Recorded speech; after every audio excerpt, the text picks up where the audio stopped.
Hi, my name is Michael Quinn. I'm the president and CEO of the Museum of the American Revolution, and I'm now standing on the plaza of the museum at the corner of 3rd and Chestnut Street in Old City, Philadelphia. Philadelphia was the headquarters of the Revolution. This is where the delegates came when the protest against British oppression first mounted. This is where the Declaration of Independence was written, just 200 yards away at the Independence Hall. So this really is the most central element of the American Revolution, the birth of our nation, which is why this museum is located here. Just down the street from me is the First Bank of the United States. That is Alexander Hamilton's branch bank when he launched our nation's banking system. It also is the first building constructed by the United States of America. So we truly are where the nation began, and it's the right place to tell the entire story of the American Revolution, which is our mission in this museum.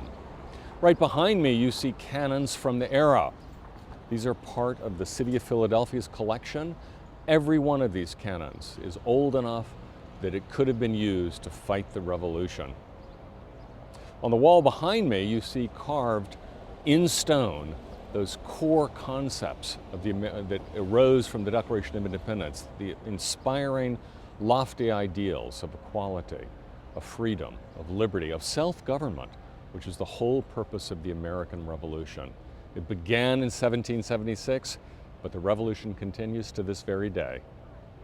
Having looked at the outside of the museum, let's go in.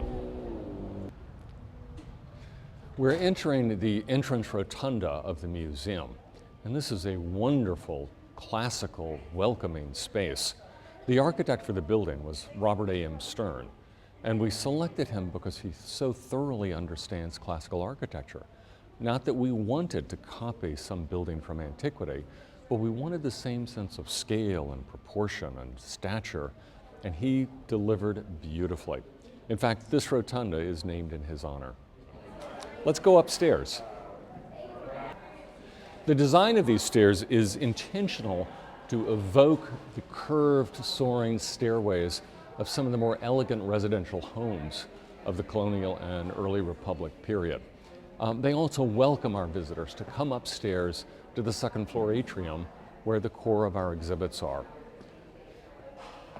In the atrium, you see some magnificent paintings, and these are paintings that are historic, and they capture the spirit of the American Revolution. The one you're looking at now is by Harrington Fitzgerald. He's a Pennsylvania artist, and he painted this in the early 20th century. And this is his depiction of Washington's army marching into Valley Forge for what was to be a very terrible winter encampment after the British captured Philadelphia. Now behind me is a magnificent painting, but it's a copy.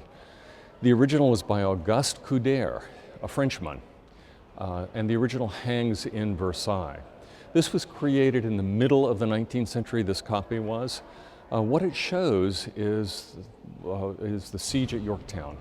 And of course, since a French artist painted this for the king, the most prominent individual is General Rochambeau. He's the one in the pink sash.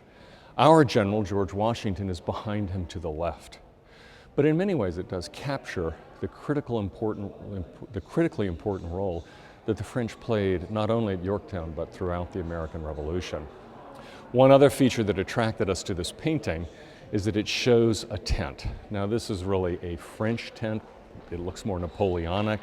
It's certainly not the kind of tent that George Washington would have used, but we love the fact that it did show how armies traveled living in tents, since one of the crown jewels of our collection is George Washington's war tent.